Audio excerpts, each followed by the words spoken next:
Assalamualaikum warahmatullahi wabarakatuh. Salam Pramudia. Nah, pemirsa, pada kesempatan hari ini Budoroso di Cahaya TV bertempat istimewa ini tempatnya di Dona Doni Resto and Spa. Nah, pada kesempatan kali ini kita bicara banyak dan mencoba untuk mengupas pelaksanaan kegiatan MBG, makan bergizi gratis. Ingat MBG, makan bergizi gratis, bukan makan beracun gratis. Nah, karena beberapa terjadi kejadian luar biasa terkait dengan MBG ini beberapa daerah, tapi kita berharap bahwa di Pati tidak terjadi itu. Nah, pada kesempatan kali ini kita mengundang beberapa narasumber yang punya kompetensi terkait dengan program MBG ini, dan tentunya kita juga berharap sekali karena sebenarnya ada satu narasumber yang sebenarnya sangat vital dan penting yang kita harapkan hadir, tapi kita tunggu sampai dengan jam pelaksanaan kegiatan ini kita ternyata tidak hadir, yaitu dari Kodim Pati. Karena di dalam pelaksanaan MBG di Pati, salah satu yang punya peran penting di dalam kegiatan MBG di Pati ini adalah Kodim, Komando Distrik Militer. Nah, ini yang sampai hari ini kita harapkan hadir tapi tidak hadir. Kemarin memang menyatakan akan hadir, dan sempat ada 3 intel anggota dari Kodim Pati yang menemui dari pihak Cahaya TV dan mengatakan bersedia hadir, tapi kita tidak tahu apapun alasannya sampai hari ini belum hadir di tengah-tengah kita. Dan sebenarnya kita tidak berharap sekali bahwa pada kesempatan hari ini Kodim tidak hadir, karena kita juga bertanya-tanya, masyarakat tentunya bertanya kan, apakah ini dalam kejadian sangat darurat sekali sampai kemudian untuk urusan makan saja dari pihak Kodim dan Polres itu berperan besar dalam pelaksanaan kegiatan di Pati. Mungkin ini dinilai ada dalam posisi kedaruratan pangan bagi anak-anak siswa, sehingga MBG ini harus ada leading sektor yang punya peran penting itu dari pihak tentara dan kepolisian di Kabupaten Pati. Nah, pada kesempatan malam hari ini bersama kita akan berbincang-bincang dengan narasumber kita, Pak Bambang Susatyo. Beliau adalah Ketua Persagi, Persatuan Ahli Gizi Indonesia, Mas Bambang. Ini Pak Bambang Susatyo. Kemudian ada Bu Yuli. Bu Yuli ini dari pelaku UMKM, dan beliau adalah salah satu pentolan Kupat ya. Kupat untuk jadi komunitas UMKM Kabupaten Pati. Nah, kemudian juga yang sebelah samping itu ada Bu Anggia, beliau dari Dinas Kesehatan. Nah, tentunya kita akan berbincang-bincang pada kesempatan ini untuk mengupas tuntas kira-kira bagaimana pelaksanaan makan bergizi gratis di Kabupaten Pati. Nah, saya kira begitu ya Pak Ibu sekalian. Jadi kita sepakat, kita santai saja, kita berbincang-bincang santai, tapi intinya adalah bahwa supaya kita tahu bagaimana pelaksanaan MBG di Kabupaten Pati dan apa kendala yang dihadapi, termasuk juga mungkin resiko-resiko yang kemungkinan terjadi di program MBG kali ini. Nah, yang pertama kita ke Bu Anggia. Bu Anggia ini kan Dinas Kesehatan Kabupaten Pati punya peran gitu ya. Mohon diterangkan kira-kira perannya apa di dalam MBG ini, Mbak Anggia. Baik, terima kasih Pak Tel. Dan selamat sore bagi sahabat Cahaya TV dimanapun berada. Kami dari Dinas Kesehatan Kabupaten Pati yang termasuk dari Satgas MBG Kabupaten Pati ya Pak, mempunyai peran yaitu dalam proses pengeluaran SLHS. Apa itu SLHS? Sertifikat layak izin sanitasi. Jadi bagi seluruh SPPG, ya, Satuan Pelayanan Penuh Gizi, itu sebelum mereka beroperasional itu harus istilahnya mengantongi SLHS. Oh, ya, itu syarat mutlak ya? Syaratnya, ya, jadi beroperasional terus punya SLHS. Nah, dari SLHS itu syaratnya yang pertama itu ada PKP, pelatihan keamanan pangan. Jadi bagi SPPG kan ada penjamah makan ya, sekitar ada 30 sampai 49 orang. Itu nanti akan dilatih gitu dari teman-teman yang ada di Dinas Kesehatan, yaitu di tim KKO, ya, tim Kesling, terkait dengan mulai dari prepare-nya, pengolahan makanannya yang sesuai dengan SOP Permenkes yang ada tentang PKP. Dan itu ada pre-test dan post-testnya Pak Pram. Dan minimal harus dikantongi pre-test, minimal post-test dalam hal apa itu? dalam hal pelaksanaan PKP, pretest pengetahuan dari para penjamah makan bagaimana dia pengetahuan terkait dengan keamanan pangannya itu bagaimana. Itu personil yang di dapur mitra itu ya? Iya, ya, jadi seluruhnya itu nanti dites dan kita meminta bahwa itu bukan hanya sekedar formalitas, tapi saya minta objektif. Nah, emang nggak bisa nanti yoher sampai benar-benar mereka bisa. Minimal nilainya adalah 70 gitu. Jadi pretest, setelah pretest nanti dilakukan pelatihan, selanjutnya nanti diberikan post test gitu. Kok ternyata nanti nilainya kurang, seperti ya kita lakukan lagi post test sampai benar-benar penjamah makan yang ada di SPPG itu nilainya minimal 70. Nah, setelah itu dari kita Dinas Kesehatan mempunyai tangan panjang puskesmas, 29 puskesmas yang ada di Kabupaten Pati, Pak Pram, itu kita melakukan IKL, Inspeksi Kesehatan Lingkungan. Jadi dari lingkungan SPPG yang ada, kan ini kita nilai, kita inspeksi, mulai dari kebersihannya, sanitasinya, limbahnya, dan semuanya. Nah, itu praktek kalau sudah berjalan? Kenapa? SPPG-nya sudah berjalan atau sebelum? Kalau kemarin itu kan sebelum ada SLHS itu teman-teman SPPG kan sudah berjalan dulu, Pak. Sudah berjalan dulu, sudah dapat virtual account-nya dari BGN gitu nggih. Nah, ternyata di berjalannya waktu ada Permenkes, ada surat edaran dari Kementerian Kesehatan bahwa karena Nyon Sewu melihat banyak kejadian KLB yang ada di beberapa kabupaten kota di Indonesia, akhirnya dari kementerian menyuruh kepada Kementerian Kesehatan supaya dinas kota, kabupaten, seluruh Indonesia untuk menerbitkan SLHS dengan syarat itu. Nomor 1 PKP, yang kedua IKL. Teman-teman dari sanitarian yang ada di puskesmas didampingi sama teman-teman sanitarian yang ada di dinas kesehatan melakukan IKL itu. Seluruh yang ada SPPG yang ada di Kabupaten Pati, baik yang sudah beroperasional maupun yang belum beroperasional. Dipastikan semuanya itu. Setelah itu adalah dilakukan cek uji lab.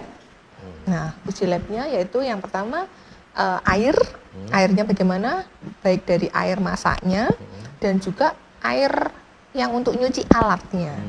Setelah itu adalah uji makanannya. Jadi uji makanannya tuh mengandung bakteri apa enggak, seperti itu. Dan juga uji alat masaknya, seperti itu. Jadi sudah kita lakukan, Pak. Setelah itu nanti terpenuhi semua, ini pasti berproses ini, Pak. Nah, akhir Oktober nanti insya Allah kita bisa mengeluarkan SLHS yang ada.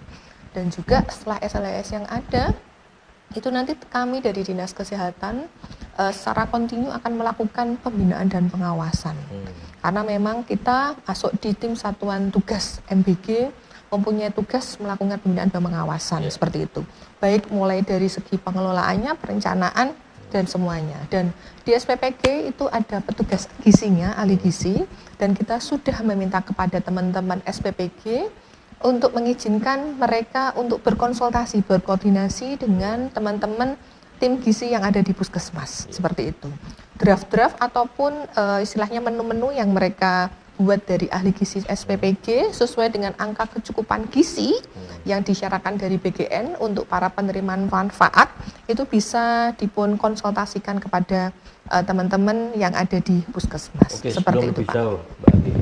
Ada berapa sih SPPG di Kabupaten Pati ini? Izin Pak, SPPG yang ada di Kabupaten Pati ini menurut data Dinas Kesehatan dan sesuai kita sinkronkan dengan data BGN itu ada 68 Kabupaten Pati. Sudah beroperasi semua? Yang beroperasional baru 38. Ya, yang 38 yaitu tadi harus sesuai dengan syarat-syarat yang sudah saya sampaikan tersebut. Oke, terkait dengan uji, tadi kan dikatakan uji ya. Itu dilakukan secara periodik berapa waktu? Kalau untuk SLHS ini harus dilakukan pada satu periode kayak gitu dan dilakukan oleh UPTD Labkesda yang sudah ditunjuk oleh Dinas Kesehatan Kabupaten Pati untuk melaksanakan uji lab. Nah, selain itu nanti untuk sebagai bentuk suatu pengawasan itu nanti akan dilakukan 1 bulan sekali. Monitoring? Iya, monitoring 1 bulan sekali. Jadi kalau sama ternyata pada saat uji labnya ditemukan ada E. coli gitu ya Pak ya, di airnya, di makanannya, mereka harus mengulang sampai benar-benar bahwa hasilnya tuh zero. Tidak dalam ada posisi mengulang ini mereka dibekukan, divakumkan atau tetap beroperasi?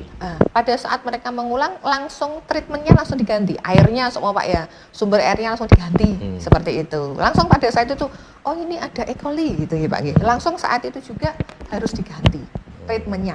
air sumurnya harus diganti seperti itu. Sama mereka mempunyai rekanan untuk air masaknya gitu ya, harus diganti seperti itu. Langsung saat itu juga. Itu dalam periode itu ya. Hanya persoalannya kan begini, Bang. Jadi kalau misalkan ini kan cara mungkin sebulan sekali. Taruhlah di dalam sela-sela 1 bulan itu ternyata ada kejadian. Bagaimana cara ngontrolnya? Oh baik Pak, terima kasih Pak Pram. Kalau untuk lab memang untuk IKL menurut dari Permen itu memang kita Dinas Kesehatan mempunyai kewajiban untuk melakukan pembinaan dan pengawasan 1 bulan sekali gitu nggih. Selama 6 bulan pertama. Setelah 6 bulan kedua itu nanti 2 bulan sekali gitu. Nah, kita kemarin meminta Bapak Kepala Dinas minta kepada seluruh sanitarian dan petugas gizi kepala puskesmas dokter untuk sering-sering datang mengunjungi teman-teman SPPG yang ada. Jadi sesering mungkin dari puskesmas itu ya. Dari puskesmas dan juga kami dari Dinas Kesehatan yang kita termasuk adalah tim Satgas MGB Kak. Gitu. Ya, ini kemudian mungkin tahu ya dari Dinas Kesehatan. Sebenarnya kalau kita lihat ada 68. Ini yang berhak menentukan atau yang memberikan kerjasama atau yang menentukan si ini yang ditunjuk CV atau mungkin mitra perorangan atau yayasan ini yang menentukan siapa ini? Aduh, kalau ini kami dari Satgas MBG dan juga dari Dinas Kesehatan kok tidak dilibatkan? Tidak dilibatkan. Jadi kami dari Dinas Kesehatan sudah tahu, jadi sudah ditelepon bahwa ada SPPG yang akan mengajukan izin seperti untuk SLHS, nelpon kami dan kita agendakan untuk dilakukan pelatihan penjamah makanan. Pak. Jadi yang mendapatkan penunjukan mitra itu bukan tidak ada rekomendasi atau apapun ya? Tidak ada. Jadi kita tidak tahu apa namanya ownernya. Jadi pada saat mereka mengajukan itu secara fisiknya sudah ada dulu segitu. Personelnya sudah ada dulu, terus ketuanya, SPPI-nya, manual accounting-nya, terus sama petugasnya sudah ada semua, Pak. Kira-kira untuk mendirikan satu dapur itu berapa sih biaya yang dibutuhkan, Bu Anggi? Kami kok Yun Sewu dari Dinas Kesehatan tidak pernah tanya itu. Karena kalau kita lihat kan informasinya, itu, Pak. Informasinya kan banyak bahwa kegiatan MBG ini yang dapat jadi dapur mitra itu memang bukan orang sembarang orang gitu. Karena ada butuh dana modal yang banyak. Jadi kalau orang UMKM kayak Mbak Yuli itu kecil kemungkinan bahkan mungkin tidak akan ada kesempatan gitu ya Mbak Yuli ya. Sehingga wajar kalau kemudian muncul dugaan-dugaan atau isu bahwa yang mempunyai dapur mitra itu orang-orang yang punya pengaruh, baik itu secara politik memang punya kekuasaan gitu. Bahkan ada informasi entah itu benar tidak, orang-orang petinggi di Pati itu ada yang punya 1-2 dapur mitra. Jadi jangan berharap rakyat kecil atau UMKM itu jadi dapur mitra gitu loh. Jadi, modalnya besar gitu loh. Modal besar dan pengaruhnya juga secara politik harus besar. Nah kemudian ini mungkin Mbak Yuli, UMKM itu kan salah satu yang mungkin ya. Nah, kalau kita lihat BGN itu kan membuat program dapur mitra ini kan sebenarnya hanya dalam rangka salah satunya untuk memperkuat perputaran ekonomi daerah kan gitu kan. Nah, UMKM ini kira-kira dilibatkan enggak dari Kupat itu? Pernah enggak diajak rembugan gitu? Secara organisasi itu belum, Pak, belum pernah. Terus kemudian dari teman-teman yang pelaku usaha itu juga sejauh ini saya belum ada yang dengar diajak kerjasama langsung dengan MBG dengan pihak dapur mitra itu. Dapur mitra. Sejauh saya tahu itu dulu dapur mitra itu sepertinya mendaftar kok Pak secara online ke BGN. Cuman untuk seleksi kriterianya seperti apa ya kami tidak tahu. Kami tahu-tahu sudah ada titik-titik dapur di setiap kabupaten. Kan dulu kan ya kami berharapnya siapa tahu bisa ada kerjasama sebagai supplier ataupun mitra ya, mitra dari dapur. Karena kalau untuk masak kan semuanya jelas dimasak di situ. Tapi kok sejauh ini kok belum ada. Belum pernah diajak rembukan oleh BGN maupun belum pernah Pak. Terus kira-kira kalau terkait dengan UMKM di Pati, kalau misalkan diajak bermitra itu mampu enggak? Karena ini kan juga butuh modal besar loh. Ya kalau Nah, jadi supplier misalkan salah satu bahan pokoknya misalnya gitu. kalau kalau secara sendirian itu mungkin tidak mampu Pak. Tapi kalau misalnya itu kan berarti untuk dari UMKM itu kan suppliernya setidaknya bahan mentah atau Iya. bahan setengah jadi ya Pak ya. Itu saya kira kalau misalnya dikerjakan bersama-sama, misalnya kalau misalnya buah semacam itu kan banyak juga kita di desa-desa, maksudnya di daerah Pati yang bagian barat itu kan hampir gunung-gunung, Buah-buah banyak lokal ya itu ya. buah-buah lokal itu kan banyak sekali. Itu kan tidak hanya dari satu kebun, misalnya dari beberapa teman yang bercocok tanam atau menanam buah itu kan juga bisa. Kan mereka kan nantinya kan suplai mentah terus diolahnya kan di dapurnya Dapur, itu. ya. Jadi kalau misalnya aja ya Pak pepaya gitu kan, dari pepaya yang jelas jenis yang berkualitas gitu, atau dipilih pepaya misalnya pepaya California itu kan banyak juga di sini gitu. Ya itu kan nanti saya kira mampu lah. Terus kemudian misalnya kalau bahan setengah jadi itu misalnya bawang merah goreng itu kan banyak juga Pak produsennya itu. Ya itu kan juga sebenarnya bisa kalau dalam kapasitas itu kan nggak, lagian kan misalnya suplai itu kan satu jenis itu kan tidak tiap hari ya. Ya misalnya kayak pepaya itu kan nggak juga tiap hari makan Buahnya itu, ya gitu ya. buahnya itu kan nggak juga. Jadi mungkin kalau dalam jangka waktu seminggu sekali bergantian gitu saya kira mampu. Pernah nggak Kupat itu mengajukan gitu, pengajuan permohonan kepada Dapur Mitra atau BGN untuk jadi mitra? Sejauh ini belum pernah Pak, karena saya sendiri kan juga aktif di BUMDes.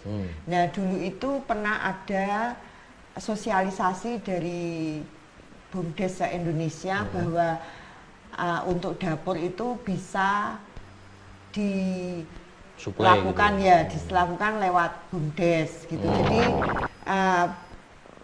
pikir saya kalau misalnya lewat komunitas UMKM yang tersebar di beberapa kecamatan itu mungkin kurang bisa masuk ya bekerja sama. Itu kan kita di masing-masing desa atau masing-masing kecamatan itu kan mungkin ada UMKM yang punya kemampuan atau kapasitas untuk menjadi supplier, ya saya arahkan untuk melewati BUMDes mereka masing-masing semacam itu. Karena dulu memang arahannya dari pusat itu untuk supplier itu UMKM-nya tuh lewat BUMDes Pak. Kebetulan kan saya juga aktif jadi ketua BUMDes di desa. Itu mendapat informasi seperti Tapi realisasinya belum ya sampai hari ini ya? Karena itu waktu itu ya Pak, waktu itu disampaikan kalau BUMDesnya mampu gitu katanya. Kalau BUMDesnya tidak mampu itu bisa dialihkan ke langsung ke perseorangan. Jadi itu juga tergantung BUMDesnya juga Pak. Jadi BUMDesnya itu dia berminat untuk bekerja sama dengan dapur MBG itu apa enggak ya, itu tergantung. Ada nggak peluang dari MBG yang kemudian dari Badan Gizi Nasional yang memang membuka kesempatan itu? Karena kan gini, kalau tidak ada semacam kewajiban gitu ya dari Dapur Mitra kan juga, kan berarti kan nggak bisa terjadi gitu loh. Iya, sejauh ini kami juga secara resmi semacam itu sepertinya belum ada Pak. Jadi belum ada yang misalnya open informasi bahwa Dapur Mitra ingin butuh apa, terus mau dicarikan dari UMKM yang punya bisa supply semacam itu juga. Saya pernah menawarkan telur itu juga, katanya kalau telur butuhnya nggak banyak kok Mbak, dan itu tidak jadi menu setiap hari gitu. Jadinya ya dia katanya langsung beli aja ke ya mungkin di pasar atau sekalian belanja untuk keperluan yang lain gitu. Oke, kita lanjutkan setelah jeda berikut.